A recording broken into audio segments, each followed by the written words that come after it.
Now we present Professor David Suzuki in the third of his science show broadcasts, comparing the policies of Canada, in a way, to our own.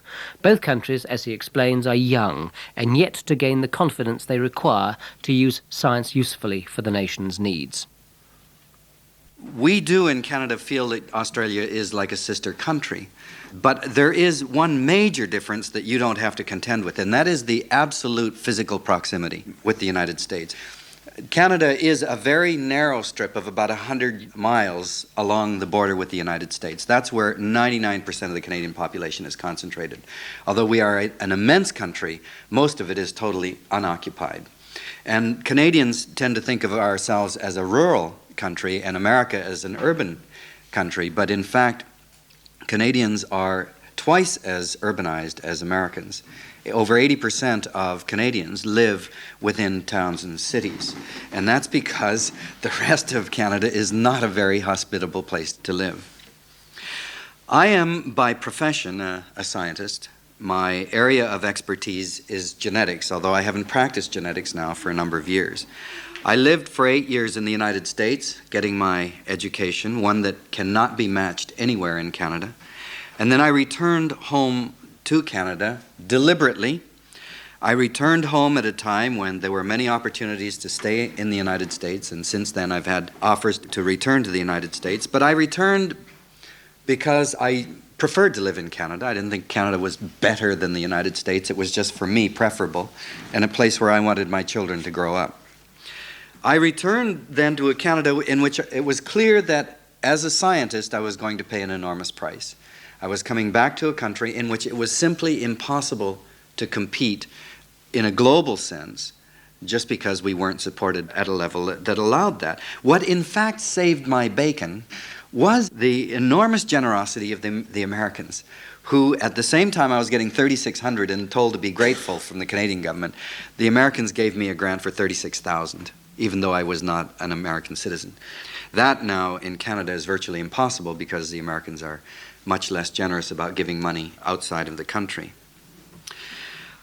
As I've lived in Canada since 1962, I've watched in frustration as my country has frittered away its limited amounts of money, its resources, and its enormous talent, because Canadians have not understood why science matters at all to us, and has not understood how to go about developing a world-class presence. There's never been a real commitment to establishing a native scientific community because there's never been an understanding as to why it was important.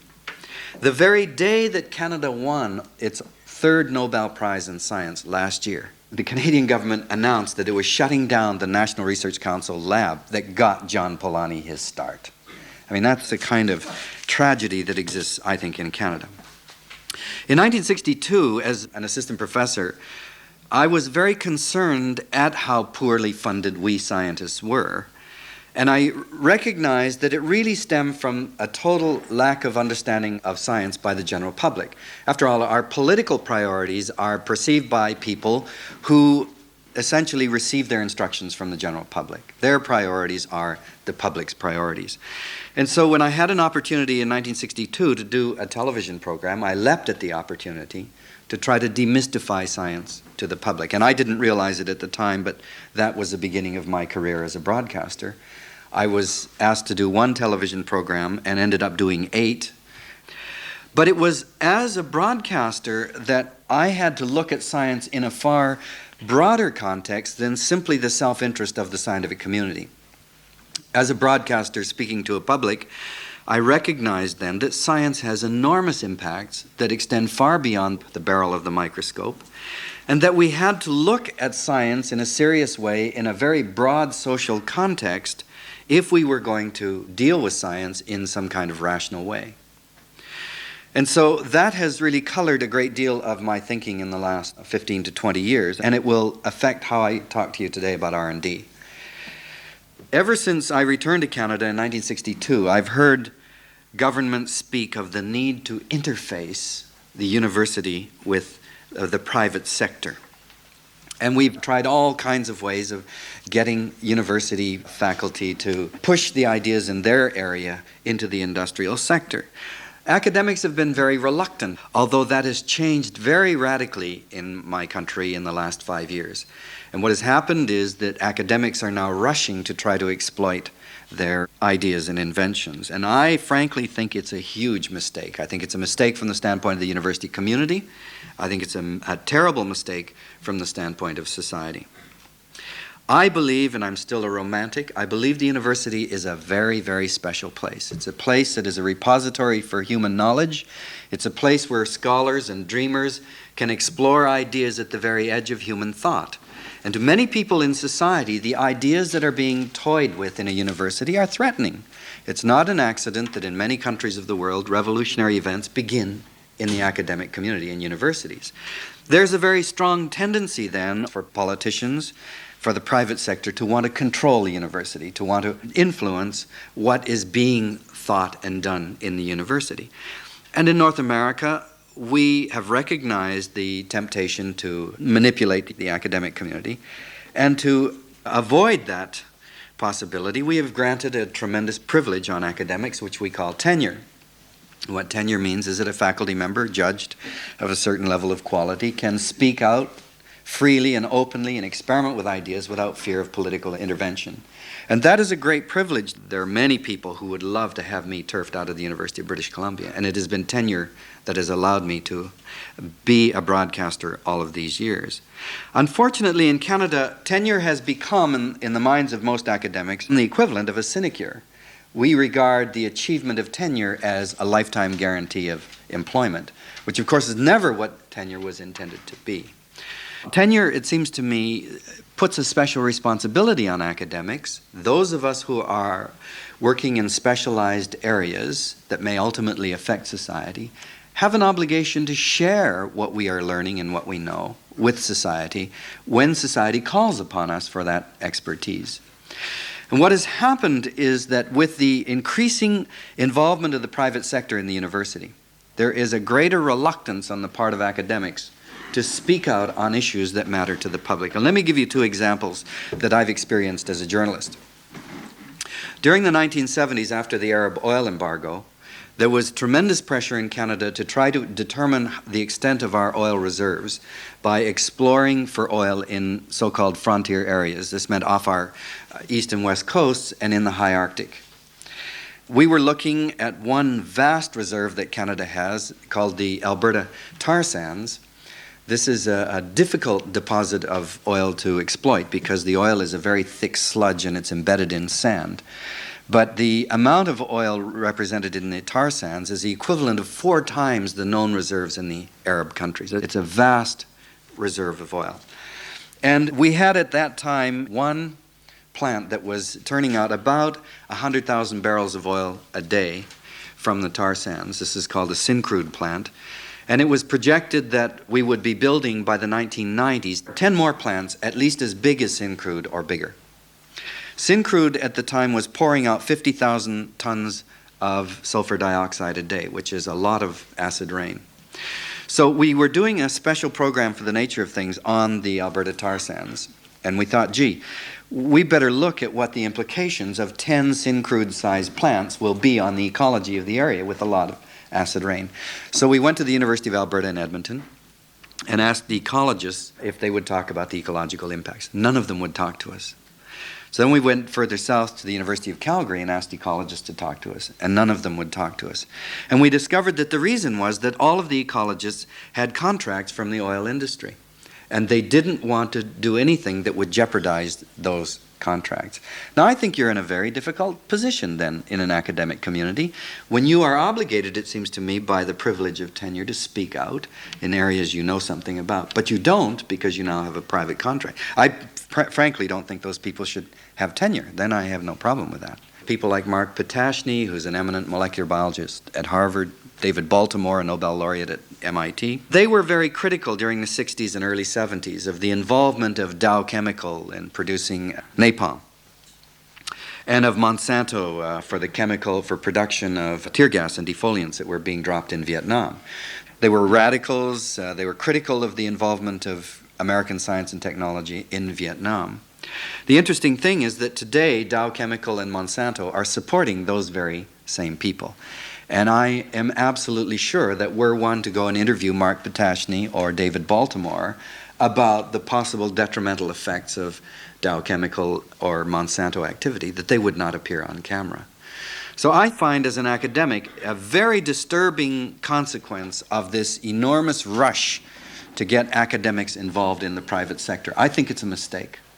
Having said that, I don't believe that you can't have your cake and eat it. I think that there will be enormous spin-offs from a good academic community, and I'll talk about that in a minute. But I think it will lie outside the university.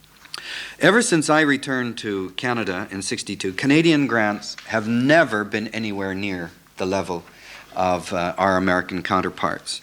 And yet Canadians are expected to compete at a level that will allow us to be as good as the Americans. We can't with the kind of reticent support that we're getting.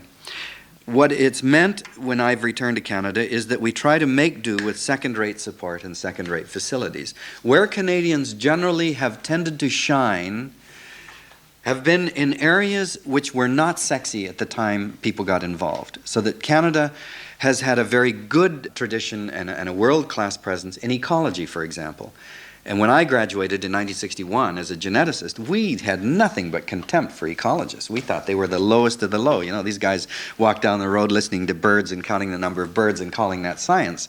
But because ecology was held in such low esteem by most top-notch areas like genetics, those ecologists were allowed to go on and develop without much thought, and it turned out that there were pockets of really world-class ecologists on the west coast and in the center of Canada. And when ecology became a hot area in the late mid-70s, then it turned out that Canada had a presence. The same is applied in fisheries, in areas of geology, and perhaps in a limited way in forestry. We have developed strengths usually by going at areas that were not sexy, and then being less under the gun to be world-class or competitive, and then eventually becoming sexy at a later time. Our governments have never understood why we should support science. Pierre Trudeau set up about 20 years a portfolio called MOST, the Ministry of State for Science and Technology. It has virtually no budget. And in Ottawa, what matters in terms of ministerial power is budget. Budget is what gives you clout. The more budget you control, the more important you are.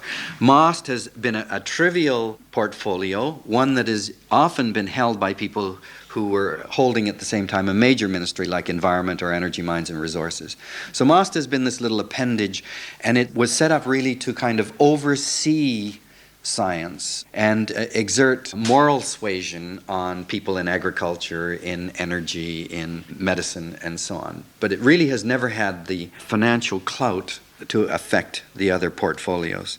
And so the people who've been appointed to the position have generally been young people without a track record on the rise. So they've come in, and as soon as they've been shown to be any good, they've immediately been bumped up into a more important portfolio, or people who are on the downside being phased out. So we've had a terrible series of kind of musical chairs. No minister has ever held the portfolio for longer than 18 months. It's been terrible. The second minister who held that portfolio was an aging liberal man who eventually ended up being appointed to our Senate, Bud Drury, and had a big scandal of trying to influence the judiciary and all this kind of stuff.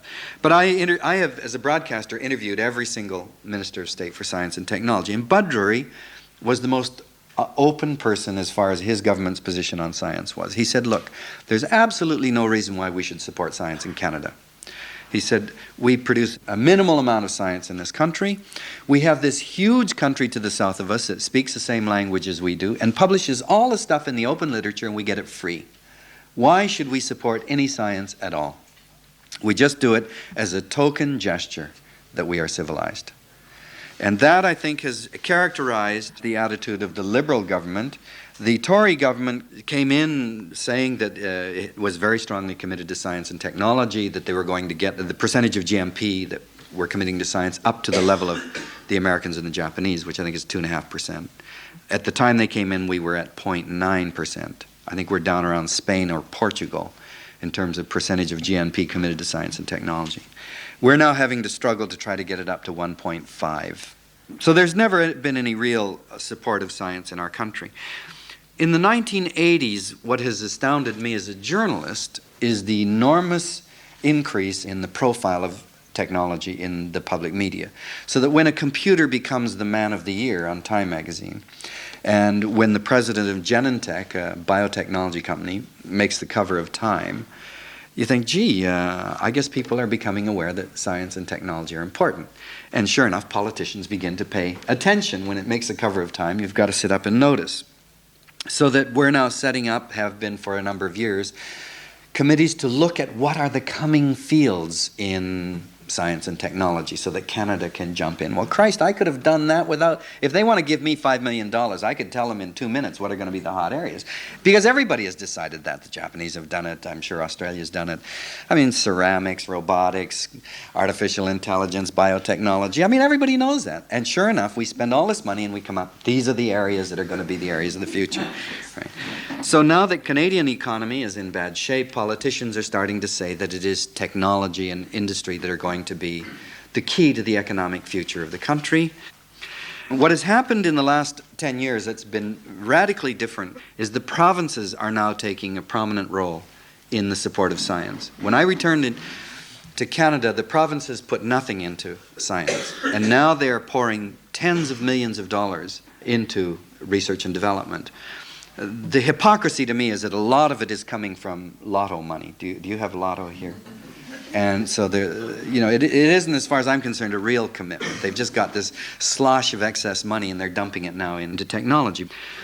The Trudeau government very belatedly recognized, just before Trudeau left office, biotechnology was important. This is at a time when people were crying for grants of larger than $60,000 or $70,000. He put $55 million in capital equipment into a new institute called the Biotechnology Research Institute in Montreal. There's absolutely no reason for that institute to be established in Montreal. It had virtually no strength in biotechnology in that city except at McGill University. It was put there purely for political reasons to gain support from the Francophone community. It didn't work because Mr. Mulroney then won the prime ministership in Quebec. But they set aside $55 million to build a new BRI, the Biotechnology Research Institute, and they can't fill it with people. They can't get competent people to staff it. At the same time, or a few years earlier, William Davis, the Premier of Ontario, set up a government-sponsored company called Allelix, which is our biggest biotechnology company in Canada. And again, they are having a very difficult time getting personnel to fill it. Our politicians think that getting an international presence is by creating an institute, building a building, and putting equipment in it. And of course, anybody who knows anything about science knows that is the dumbest way to try to establish a global presence. In British Columbia, we had a Minister of Science and Universities in the provincial government who was himself a scientist and said to be an eminent scientist, a neurobiologist named Pat McGeer. Pat McGeer was completely knocked out by Silicon Valley. Well, who the hell isn't knocked out by Silicon Valley? It's a very impressive place. So Pat McGeer wanted to have a Silicon Valley in British Columbia. Now, British Columbia has a population of 2 million people, okay? So the way that he set about establishing a Silicon Valley was to build what we call discovery parks. These are centers of innovation. They were special plots of large tracts of land established around the University of British Columbia, University of Victoria, Simon Fraser University, and BCIT. Entrepreneurs can come in and interface with university personnel, and now suddenly we're going to have 4 Silicon Valleys in British Columbia. So he spent millions of dollars establishing discovery parks around these universities. At the same time, the universities were losing personnel because the province wasn't putting enough money into its staff. Now, obviously, the difficulty here is that Canadian politicians are wasting millions of dollars because they haven't recognized that what good science is people. You have to invest in top-notch people, and you have to invest in them at a level that allows them assured support that makes them competitive with anybody else and on a long-term basis. You can't have them being jacked up and down depending on the state of the economy at that point. They have to be able to have long-term commitment at a world-class level. They have to be able to build a group around them that is enthusiastic and that, again, has long-term support. Our politicians think that doing good science is like building world-class shoes or cars. You just set up the factory, and if it's done well and equipped well, that you're going to have an international presence. Brains don't work that way. We are operating in Canada on a very dangerous model of how you get scientific discovery into industry as well. Our bureaucrats assume that science is a linear activity, that science goes by A going to B to C to D to a cure for cancer, or A to B to C to D to a solution to the energy crisis. And so we are we're asking scientists to apply for monies that are favoring strategic areas, Canadian strategic or applied areas. And so we write our grants showing how our work is going to relate ultimately to cancer or whatever the issues are of the day. And where I find that dangerous is, first of all, it's totally wrong.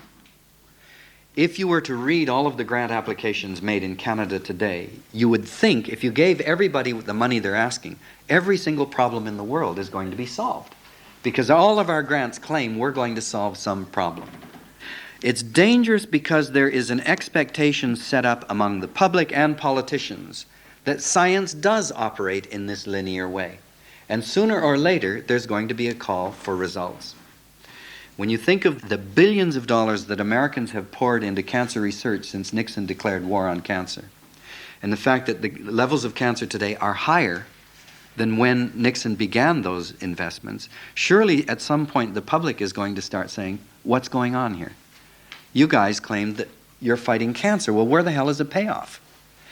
The history of science informs you very clearly that no country can pick winners because you can't predict a priori how the various discoveries are going to ultimately be used.